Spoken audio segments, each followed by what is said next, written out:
Hello दोस्तों, welcome to another video on recruitment. जैसे कि आप सभी जानते हैं, हमने इसके पहले ही एक वीडियो रिक्रूटमेंट का बनाकर इसी चैनल पर डाला है और ये वीडियो उसी का सीक्वल है।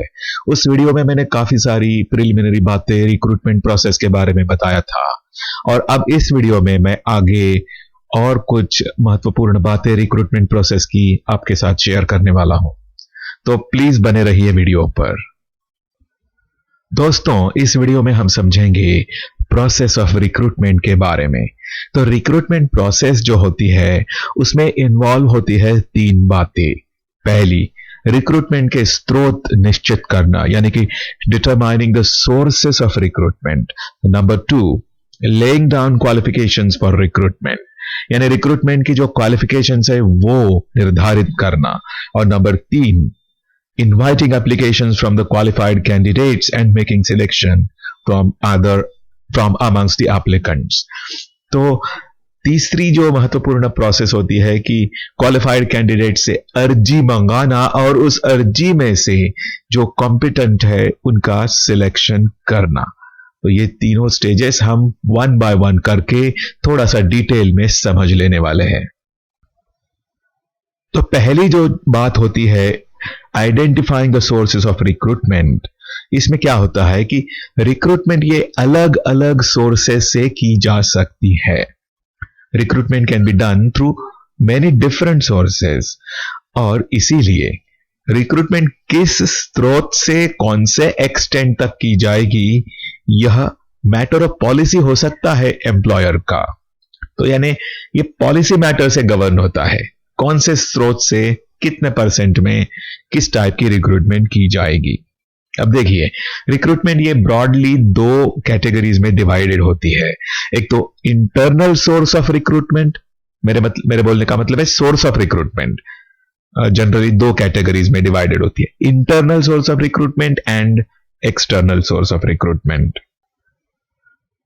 अब जो इंटरनल सोर्स ऑफ रिक्रूटमेंट है वो समझाया जाए तो, सिंपल शब्दों में समझाया जाए तो मतलब पहले ही जो कैंडिडेट्स नौकरी में है, जो नियुक्त है, उन्हीं में से जिस पोस्ट के लिए रिक्रूटमेंट करना है वहां पर उनको नियुक्त करना। फॉर एग्जाम्पल प्रमोशन या फिर एब्जॉर्प्शन या फिर ट्रांसफर, ये हो गए इंटरनल सोर्सेज ऑफ रिक्रूटमेंट। और एक्सटर्नल सोर्सेज ऑफ रिक्रूटमेंट जो है वो यानी कि रिक्रूटमेंट बाय डायरेक्ट अपॉइंटमेंट, जिसमें बाहर से कैंडिडेट्स को बुलाकर उनमें से चयन किया जाता है, सिलेक्शन किया जाता है।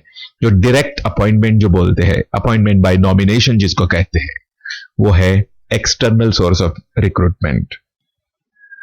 ये जो कंसेप्ट है रिक्रूटमेंट के स्रोतों की, जैसे कि direct recruitment and recruitment by promotion या ट्रांसफर एंड एब्जॉर्प्शन, ये सब रिक्रूटमेंट प्रोसेस का पार्ट है। और जो कोर्ट्स में जो ज्यादा से ज्यादा केसेस उभरती है ना, कंट्रोवर्सीज उभरती है, वो यानी कि ये अलग अलग स्रोतों से नियुक्त किए गए लोगों के बीच में ही होती है। और मुख्यतः वो कंट्रोवर्सीज सीनियरिटी के डिटर्मिनेशन के बारे में होती है। सीनियरिटी यानी जिसको कहते हैं हम सेवा ज्येष्ठता।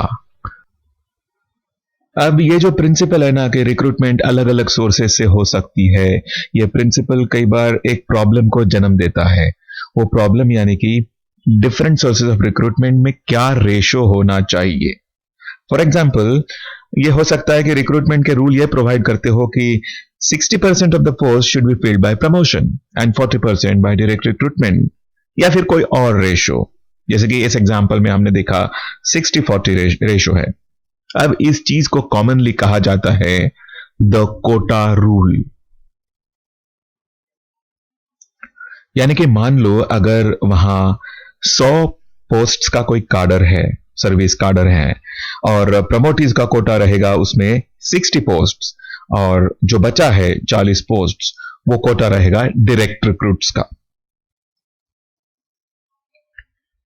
अब यहां तक समझने के बाद हम आगे बढ़ते हैं, हम ये समझेंगे एप्लीकेशंस फॉर रिक्रूटमेंट के बारे में।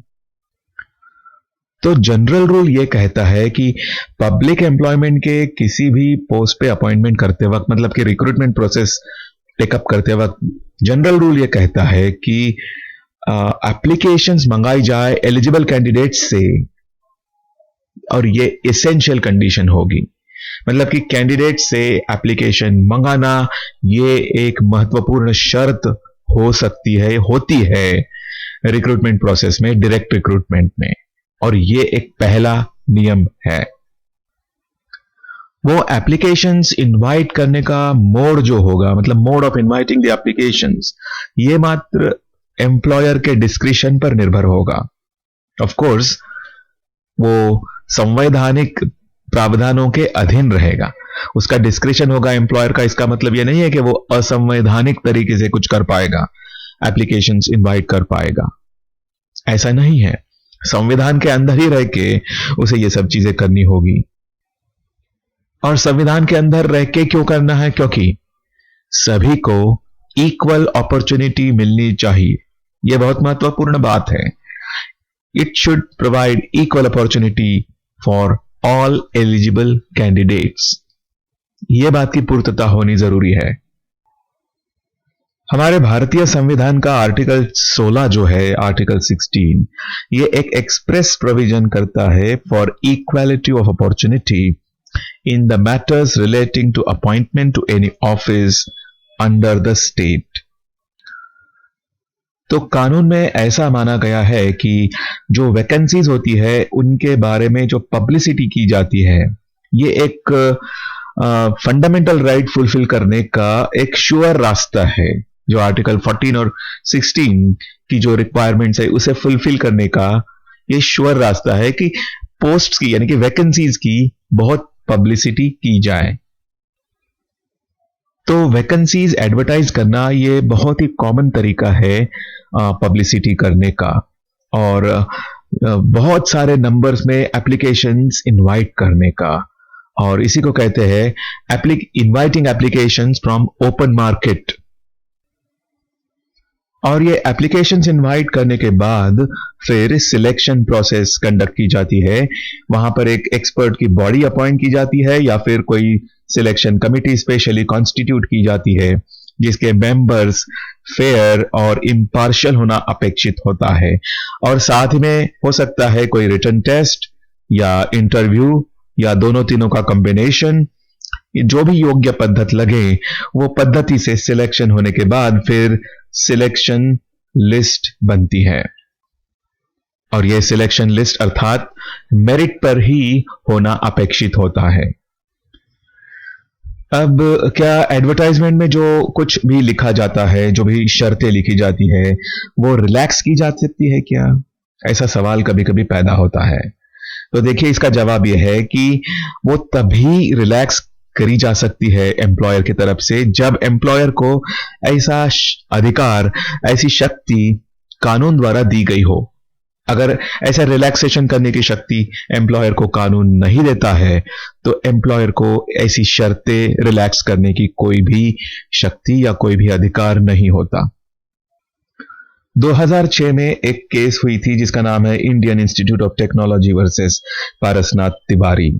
इस केस में ऐसा हुआ था कि जो एडवर्टाइजमेंट इशू हुई थी, पब्लिश हुई थी, उसमें कोई लाइसेंस, मैंने वो पोस्ट के लिए रिलेटेड लाइसेंस होल्ड करना ही चाहिए, ऐसा कोई जिक्र नहीं था। मगर कोर्ट ने कहा कि भले ही ऐसा जिक्र एडवर्टाइजमेंट में नहीं है, फिर भी अगर एक्ट में ऐसी रिक्वायरमेंट है उस पोस्ट के लिए या नियमों में ऐसी रिक्वायरमेंट है उस पोस्ट के लिए, तो एडवर्टाइजमेंट में भले उसका जिक्र नहीं हो, फिर भी ऐसा माना जाएगा कि एडवर्टाइजमेंट में उसका जिक्र है। मतलब कि वो एडवर्टाइजमेंट में है, ऐसे ही पद्धति से एडवर्टाइजमेंट को समझा जाएगा। तो इस पर से हम ये बात समझ सकते हैं कि आखिर जो प्रिवेल होता है वो है मेन लॉ, मेन कानून, मतलब कि एक्ट या रूल्स। सो एक्ट रूल्स, इसमें जो रिक्वायर्ड क्वालिफिकेशंस है वो भले ही एडवर्टाइजमेंट में लिखे ना हो, या फिर भले ही एडवर्टाइजमेंट में जो लिखा है वो एक्ट और रूल्स के कॉन्ट्ररी हो, फिर भी जो प्रिवेल होगा वो रहेगा एक्ट एंड रूल्स। तो पब्लिसिटी और transparency by way of advertisement कितना महत्वपूर्ण है, ये बात एक सुप्रीम कोर्ट के केस में बहुत अच्छे से स्ट्रेस की गई थी। उस केस का नाम है के शेखर वर्सेस इंदिराम्मा, और ये 2002 की केस है। इसमें क्या हुआ था, ऐसा आर्ग्यूमेंट किया गया था कि जिस पोस्ट पर नियुक्ति की गई है वो पोस्ट, जो पोस्ट एडवर्टाइज की गई उससे लोअर पोस्ट है, इसलिए हायर पोस्ट की जो एडवर्टाइज की गई वो पोस्ट, वो एडवर्टाइजमेंट ही काफी समझी जाएगी लोअर पोस्ट की एडवर्टाइजमेंट के लिए, भले ही लोअर पोस्ट के लिए अलग एडवर्टाइजमेंट नहीं की गई हो। यह आर्ग्यूमेंट रिजेक्ट करते हुए सुप्रीम कोर्ट ने क्या कहा कि अगर इस आर्ग्यूमेंट को हम माने तो इसका मतलब सीधा सीधा यह होगा कि हम आर्टिकल 14 और 16 का भारतीय संविधान के उल्लंघन कर रहे हैं, क्योंकि लोअर पोस्ट की एडवर्टाइजमेंट ना करना यानी कि हम वो कैंडिडेट्स को भी डिप्राइव कर रहे हैं अप्लाई करने से, जो कैंडिडेट्स ने अदरवाइज एडवर्टाइजमेंट अगर दी होती थी तो अप्लाई किया होता, मगर लोअर पोस्ट की एडवर्टाइजमेंट ना देने की वजह से कई सारे ऐसे ओपन मार्केट के कैंडिडेट्स होंगे जिन्होंने अप्लाई ही नहीं किया, क्योंकि उस पोस्ट की एडवर्टाइज ही नहीं आई। उनको क्या पता था कि हायर पोस्ट की एडवर्टाइजमेंट आई है और उसी में अप्लाई हमने कर दिया तो वो एप्लीकेशन लोअर पोस्ट के लिए समझा जाएगा। ऐसी कोई समझने लायक बात थी ही नहीं, इसलिए कई सारी ओपन मार्केट के कैंडिडेट्स, कई सारे कैंडिडेट्स इस बात से डिप्राइव हो गए and there was no equal opportunity created for all. इसीलिए equality of opportunity in public employment ये एक बहुत ही महत्वपूर्ण बात है दोस्तों। अब क्या एडवर्टाइजमेंट करना यही एक बहुत ही महत्वपूर्ण मेथड है क्या? ऐसा भी प्रश्न कभी कभी आता है, क्योंकि ये बात तो बहुत अच्छे से सभी जानते हैं कि न्यूज़पेपर में एडवर्टाइजमेंट्स देना ये बहुत ही कॉस्टली चीज है और बहुत सारा खर्चा उसमें आता है। मगर फिर भी यह बात अथॉरिटीज को ठीक तरह से पब्लिसिटी करने से छुटकारा नहीं दिला सकती। भले ही न्यूज़पेपर में एडवर्टाइजमेंट आप नहीं दे रहे हैं, फिर भी एक रीजनेबल मैनर में आपने पब्लिकेशन या पब्लिसिटी उस वैकेंसीज की करना तो आवश्यक है ही। फॉर एग्जाम्पल, आप public offices such as revenue offices में या कोर्ट्स में, जहां भी वो पोस्ट रिलेटेड है वहां पर, और कई सारी पब्लिक जगह के नोटिस बोर्ड्स पर आप नोटिस लगा सकते हैं जहां पर लोग कई बार आते हैं। उसी प्रकार सुप्रीम कोर्ट ने ऐसा भी कहा कि हर वैकेंसी, हर पोस्ट के लिए एडवर्टाइजमेंट देना जरूरी नहीं है, पब्लिसिटी देना जरूरी नहीं है। एक बीएस मिन्हास की केस थी जिसमें सुप्रीम कोर्ट ने ये ध्यान में ला कर दिया कि ऐसी कई सारी टॉप पोस्ट होती है, मतलब कुछ महत्वपूर्ण, कई सारी नहीं, कुछ महत्वपूर्ण टॉप पोस्ट होती है जिसके लिए एडवर्टाइजमेंट वगैरह करना ठीक नहीं होता, क्योंकि ये पोस्ट्स का नेचर ही ऐसा होता है कि इसके लिए ज्यादा पब्लिसिटी करना, लॉबिंग करना, ये सब चीजें ठीक नहीं होती है। उदाहरणार्थ, कमांडर ऑफ आर्म्ड फोर्सेस या फिर चीफ जस्टिस या जजेस ऑफ सुप्रीम कोर्ट या हाई कोर्ट्स, ये ऐसी पोस्ट होती है, इनके लिए एडवर्टाइजमेंट करना वगैरह ये सब चीजें ठीक नहीं रहती। तो क्या एक बार एडवर्टाइजमेंट देने के बाद क्या एम्प्लॉयर को वो एडवर्टाइजमेंट विड्रॉ या कैंसिल करने की शक्ति नहीं होती? तो सुप्रीम कोर्ट कहता है कि हां, ये कोई भी एडवर्टाइजमेंट इश्यू होने के बाद एम्प्लॉयर को कोई रोक नहीं सकता कि उसे वो कैंसिल करे या विड्रॉ करे, क्योंकि देखिए, एडवर्टाइजमेंट केवल इश्यू होने की वजह से किसी के भी अंदर कोई भी अधिकार प्राप्त नहीं होता। No vested right is created by issuance of an advertisement, या फिर इवन वो एडवर्टाइजमेंट को रिस्पॉन्स देने से भी किसी के भी अंदर कोई भी प्रकार का अधिकार ही पैदा नहीं होता। इसलिए एम्प्लॉयर कभी भी एडवर्टाइजमेंट कैंसिल कर सकते हैं या विड्रॉ कर सकते हैं। अब एडवर्टाइजमेंट के अलावा एक और चीज है जिसके थ्रू भी अपॉइंटमेंट या रिक्रूटमेंट हो सकती है, यानी कि एम्प्लॉयमेंट एक्सचेंज। वो भी काफी समय से प्रैक्टिस में चलता आ रहा है, मगर ध्यान में रहे कि केवल ही एम्प्लॉयमेंट एक्सचेंज के द्वारा नाम भेजे जाने की वजह से ही कोई आपको अपॉइंटमेंट का अधिकार प्राप्त नहीं होता। यह भी कानून सेटल्ड है।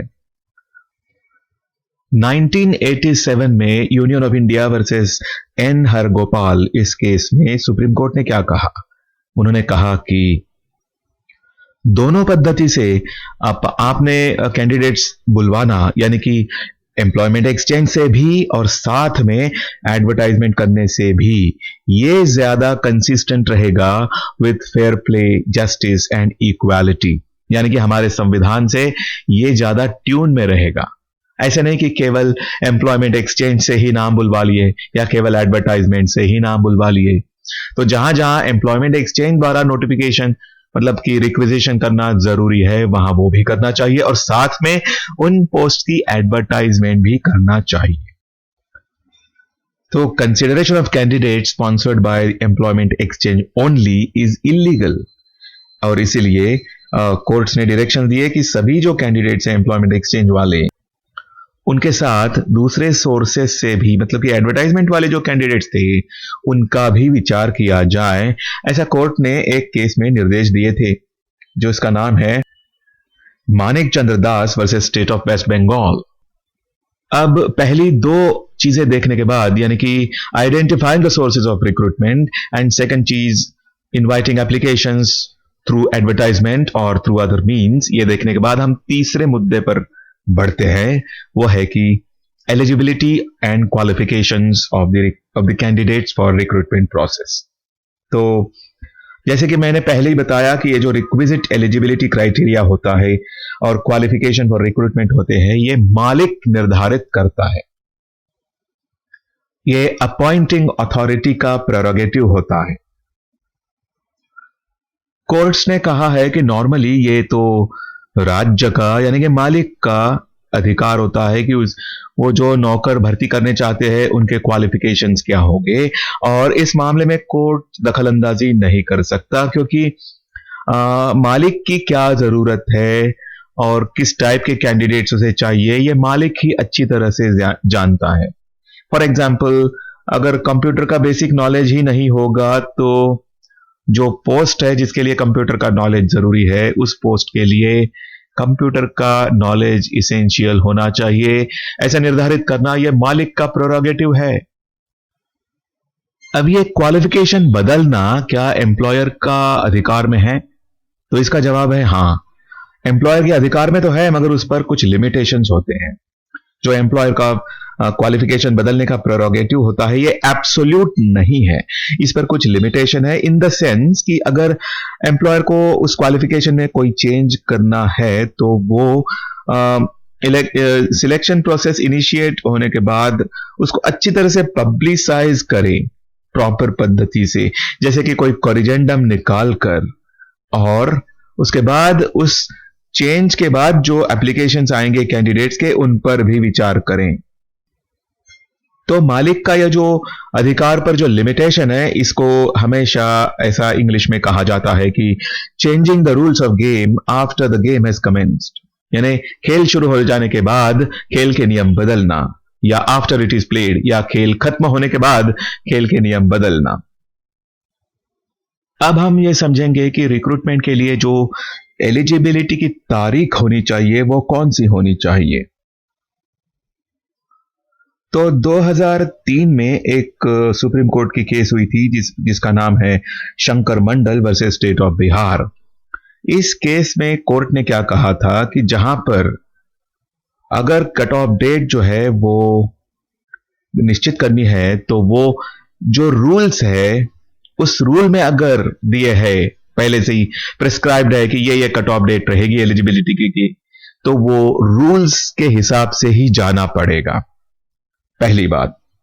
अगर और फिर दूसरी बात कि अगर नियमों में, रूल्स में ऐसी कोई कट ऑफ डेट नहीं दी है, तो ऐसे समझा जाएगा कि फिर डेट ऑफ एडवर्टाइजमेंट जो है वो कट ऑफ डेट रहेगी एलिजिबिलिटी की। और अगर यह भी डेट निश्चित नहीं है, तो फिर eligibility criteria shall be applied by reference to the last date appointed by which the applications were to be received, यानी कि लास्ट डेट ऑफ एप्लीकेशन वो समझा जाएगा एलिजिबिलिटी क्राइटेरिया की कट ऑफ डेट। अब जैसे हम एलिजिबिलिटी क्राइटेरिया की बात कर रहे हैं, तो उसे भी पब्लिसिटी देना बहुत जरूरी है। और जनरली रिक्विजिट क्वालिफिकेशन जो होते हैं वो एक्सप्रेसली पब्लिश किए जाते हैं या कैंडिडेट्स को बताए जाते हैं, मालूमात किए जाते हैं। और अगर रिक्विजिट क्वालिफिकेशंस ले डाउन करने के लिए स्टैट्यूटरी प्रोविजंस है, यानी पहले से ही कानून है, तो मान लो अगर वहां कोई ऐसे गवर्नमेंट रेजोल्यूशंस है जिसमें ये क्राइटेरिया मेंशन नहीं किया है, तो ये गवर्नमेंट रेजोल्यूशन को इस तरह से समझा जाएगा कि इन्होंने भले ही ये लिखा नहीं है, फिर भी वो गवर्नमेंट रेजोल्यूशन का ऐसा कोई उद्देश्य नहीं है कि ये क्वालिफिकेशन से छुटकारा पाना। क्योंकि देखिए, जब गवर्नमेंट रेजोल्यूशन साइलेंट है और रूल्स में वो लिखा हुआ है, तो रूल्स में जो लिखा है वही प्रिवेल होगा। वो क्वालिफिकेशंस कैंडिडेट को होल्ड करने ही पड़ेंगे। और यह समझा जाएगा कि उस गवर्नमेंट रेजोल्यूशन के अंदर यह बात भले ही स्पष्ट रूप से लिखी नहीं है, फिर भी उसमें इम्प्लिसिट है, उसमें मानी गई है, उसमें छुपी हुई है, छुपे रूप से वहां पर वो मौजूद है, ऐसे समझा जाएगा। और क्वालिफिकेशन के बारे में एक और महत्वपूर्ण बात कि अर्थात यह क्वालिफिकेशन ऐसी होनी चाहिए, प्रिस्क्राइब क्वालिफिकेशन, कि इसका जो पोस्ट है, जो पोस्ट भरनी है, उस पोस्ट का जो नेचर है उसके साथ कोई ना कोई रैशनल कनेक्शन होना चाहिए। यानी डिस्प्रपोर्शनेट क्वालिफिकेशन, उस पोस्ट की जो रिक्वायरमेंट है उससे डिस्प्रपोर्शनेट क्वालिफिकेशन, वो भी सही नहीं रहेगा। अब क्वालिफिकेशन के बाद और भी बातें होती है, जैसे कि requirement of experience. Recruitment rules जो होते हैं वह कई बार कैंडिडेट्स ने क्या एक्सपीरियंस होल्ड करना चाहिए यह भी बताते हैं। अब इसके ऊपर बहुत सारा केस लॉ भी है, मगर अब यहां सिर्फ समझने की बात है कि एक्सपीरियंस भी महत्वपूर्ण कुछ बात होती है, और उसके बाद एज रिक्वायरमेंट भी महत्वपूर्ण बात होती है। उसमें भी अगर रिलैक्सेशन करना है नहीं करना है वो कानून पर निर्धारित रहेगा। और उसके बाद हेल्थ रिक्वायरमेंट भी होती है कि कई बार रूल्स ये कहते हैं कि कैंडिडेट का good physique and active habits होनी चाहिए, वगैरह वगैरह, ये सब चीजें तो वो भी फुलफिल करना जरूरी है। तो ये जो सब बातें हैं, ये क्वालिफिकेशंस, एज, एक्सपीरियंस वगैरह वगैरह, ये जो चीजें हैं, क्या ये रिलैक्स किए जा सकते हैं? तो इसका जवाब वही है कि अगर नियम एम्प्लॉयर को परमिट करते हैं कि ऐसा रिलैक्स वो कर सकते हैं, ऐसा रिलैक्सेशन क्वालिफिकेशन में वगैरह सब दे सकते हैं, तो ही रिक्विजिट क्वालिफिकेशन जो है वो रिलैक्स किए जा सकते हैं। अब यहां तक हमने समझने के बाद एक और समझने वाली बात है, महत्वपूर्ण बात है, वो यानी कि सूटेबिलिटी। तो क्वालिफाइड होने के अलावा कैंडिडेट उस पोस्ट के लिए सूटेबल भी होना चाहिए। केवल क्वालिफिकेशन होल्ड कर लिया तो वो अपॉइंटमेंट के लिए क्वालिफाइड हो गया, ऐसी बात नहीं होती है। उस काम के लिए कैंडिडेट सूटेबल भी होना चाहिए। नॉर्मली ये बात प्रमोशन द्वारा रिक्रूटमेंट करते वक्त ज्यादा महत्वपूर्ण होती है। और आज के इस वीडियो की आखिरी बात मैं बताकर इस वीडियो को समाप्त करूंगा, वो है कि उसके अलावा मतलब कि ये सब रिक्रूटमेंट प्रोसेस में employer is entitled to give preference to some candidates amongst the qualified candidates. यानी कि ये बात है प्रेफरेंस की। तो क्वालिफाइड कैंडिडेट्स के बीच में से भी कोई पर्टिकुलर कैंडिडेट्स को प्रेफरेंस देना कि नहीं, इसके लिए भी एम्प्लॉयर एंटाइटल्ड होता है। अब देखिए, जनरल प्रिंसिपल तो ये होता है कि क्वालिफिकेशन जो होता है वो सभी कैंडिडेट्स को समान लागू होना चाहिए, और समानता के प्रिंसिपल से मेरिट लिस्ट से कैंडिडेट्स का चयन किया जाना चाहिए। फिर भी एम्प्लॉयर कुछ स्पेशल कैरेक्टरिस्टिक्स वाले कैंडिडेट्स को प्रेफरेंस दे सकता है, जैसे कि कोई फिजिकली हैंडीकैप्ड है, या कोई एक्स एम्प्लॉइज है, या कोई एम्प्लॉइज के बच्चे हैं। तो इस तरह से अगर क्राइटेरिया निश्चित किया गया है तो उनको भी प्रेफरेंस दिया जाता है। तो दोस्तों ये बेसिक बातें थी रिक्रूटमेंट प्रोसेस के बारे में। रिक्रूटमेंट प्रोसेस को लेकर ये दूसरा वीडियो है मैंने जो किया है, और पहला वीडियो और दूसरा वीडियो दोनों मिलकर इस रिक्रूटमेंट प्रोसेस को कंप्लीट करते हैं। अब मैं एक बात और स्पष्ट कर दूं कि जो कुछ बातें मैंने यहां बताई ये बहुत ही बेसिक और फंडामेंटल बातें हैं। इसमें सभी कुछ डिटेल्स मैंने कवर नहीं किए हैं, क्योंकि ये कवर करना कम समय में पॉसिबल भी नहीं है। अगर ये कवर करने जाए तो इसके लिए घंटों घंटे लग जाएंगे। मगर आपके पर्पस के लिए, आपके जानकारी के लिए ये कुछ बेसिक बातें हैं जो मैंने इन दो वीडियोस में दी हुई है, और ये दोनों वीडियो आप अच्छी तरह से देखिए, उनको सुनिए और बार बार सुनिए, तो आपके काफी सारे कंसेप्ट्स क्लियर हो जाएंगे। तो यहां तक वीडियो देखने के लिए और ये दोनों वीडियोस देखने के लिए, और उसी प्रकार मेरे चैनल पर अन्य विषयों को लेकर भी बहुत सारे वीडियोस है, उनको भी देखने के लिए मैं आपका बहुत बहुत आभारी हूं। आपका बहुत बहुत धन्यवाद।